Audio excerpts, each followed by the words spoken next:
And joining us now to continue our conversation, Janet Napolitano, former Secretary of Homeland Security during the Obama administration. She is now a professor of public policy at the University of California, Berkeley. Secretary, it's really a pleasure to speak with you. I thank you for your time. Secretary, when you watched that video on Saturday of the assassination attempt, what did you see? Well, my immediate thought was this is outrageous. It's unacceptable, and that there was clearly a security failure of major proportions. Like many others who have commented since the shooting, you know, the immediate questions that come to mind are tactical. How did the shooter get so close? Operational, was the shooter working with anybody else? Psychological, what was the shooter's motivation? And then almost as a secondary issue, what are the political impacts of it? But from a protective detail perspective, this was a failure. And when you say a security failure of major proportions, what are you thinking of? And I'm just thinking, for example, the director of the Secret Service this morning spoke about the rooftop where the shooter fired at Trump. Take a listen to what she said. Should that roof have been secure, period?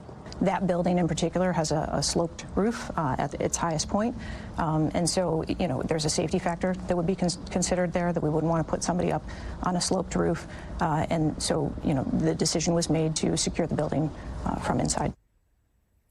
A lot of questions on that one. I mean, a sloped roof, that's, I mean, the sharpshooters that were standing by the former president were on a sloped roof, it looked like, and to secure the building from the inside. I mean, what do you make of that? I think what I make of it is the director is still struggling to find out what exactly happened. You know, there are two basic options of a protection option. One is, you know, before every event, they have the Secret Service has a security plan. They establish an inner perimeter, an outer perimeter. They establish how they're going to run the mags. They establish, you know, sweeping for IEDs, things of that sort. And then they work with local law enforcement, and they work with local law enforcement oftentimes to help secure the outer perimeter outside the actual perimeter of the event. Why? Because the Secret Service, you know, they only have a certain number of manpower, and so they have to supplement with local law enforcement. But the Secret Service remains the responsible agency, the responsible entity. So either the plan was defective or the plan was good and somebody or some people screwed up. So what do you think, Secretary, accountability should look like in this case? Well, I think we need to avoid rush to judgment. I mean, it's obvious that there was a security failure here. How that happened, what led up to it, who was responsible, that will take some days or weeks to ascertain, and we ought to let that process. I understand there's going to be an independent investigation conducted that's been commissioned by President Biden. Congress, of course, will have its multiple of hearings. We hope those don't descend into typical partisanship. You know, look, this happened.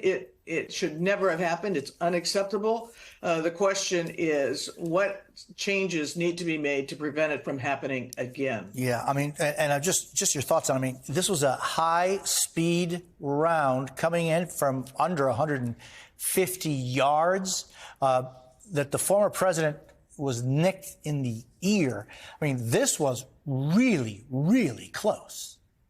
Not only that, but there was a fatality and two people critically injured in this event. So, you know, as I've said, this should never have happened. It's unacceptable. When you are assigned the protection of a protectee like Donald Trump or the president or the vice president or vice presidential candidate, it is a zero-fail environment. You cannot have this happen.